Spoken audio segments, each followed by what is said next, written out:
మైసా గర్జన. ఇటీవలే కుబేర్తో భారీ సక్సెస్ను అందుకున్న ఈ భామ తాజాగా ఓ సరికొత్త ప్రయోగానికి సిద్ధమవుతున్నది. ఆమె ప్రధాన పాత్రలో మైసా పేరుతో కొత్త సినిమా ప్రకటన వెలువడింది. ఈ చిత్రం ద్వారా రవీంద్ర పుల్లే దర్శకుడిగా పరిచయమవుతున్నారు. అజయ్, అనిల్ సయ్యపురెడ్డి నిర్మాతలు. ఈ సినిమా టైటిల్తో పాటు ఫస్ట్లుక్ పోస్టర్ను దర్శకుడు హను రాఘవపూడి లాంచ్ చేశారు.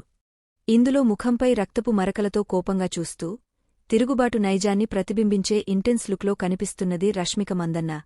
గోండు తెగల ప్రపంచాన్ని ఆధారంగా చేసుకుని ఎమోషనల్ యాక్షన్ థ్రిల్లర్గా ఈ చిత్రాన్ని తెరకెక్కించబోతున్నామని, ఇందులో గోండు మహిళగా రష్మిక మందన్న కనిపిస్తుందని చిత్రబృందం తెలిపింది. ధైర్యం ఆమె బలం.